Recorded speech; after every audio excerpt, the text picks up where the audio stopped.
காவி உடுத்தி கமண்டலம் ஏந்தி துறவு போகிறது மட்டுமல்ல பக்தி, மனதாலும் எல்லாரையும் சமமாக நடத்தணும். சும்மா வெளி உலகத்துக்கு மட்டும் நான் அபிராமி அந்தாதி எப்படி சொல்லுவேன், மகாபாரதம் எப்படி சொல்லுவேன், ராமாயணம் எப்படி சொல்லுவேன், முருகனை எப்படி சொல்லுவேன்னு பேசிவிட்டு முன்னுக்கு பின்னு முரணா பேசுகிறதா?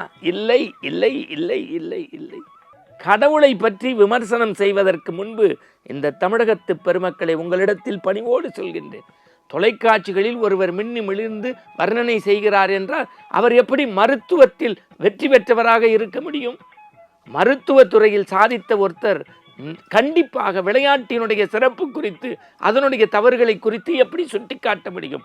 ஒரு துறையில் ஒருவர் வெற்றி பெறுவதனாலேயே சமூகத்தினுடைய சிந்தனைகளுக்கு வலுப்பெறுவதற்கு செய்திகளை சொல்லலாமே தவிர பிற துறைகளை குற்றம் சாற்ற குறை சொல்ல நாம் என்ன என்பதை, நமக்கு என்ன தகுதிகள் இருக்கிறது என்பதை சுய ஆய்வு செய்வதே ஆன்மீகத்தின் ஆழ்நிலை பக்திங்கிறான்.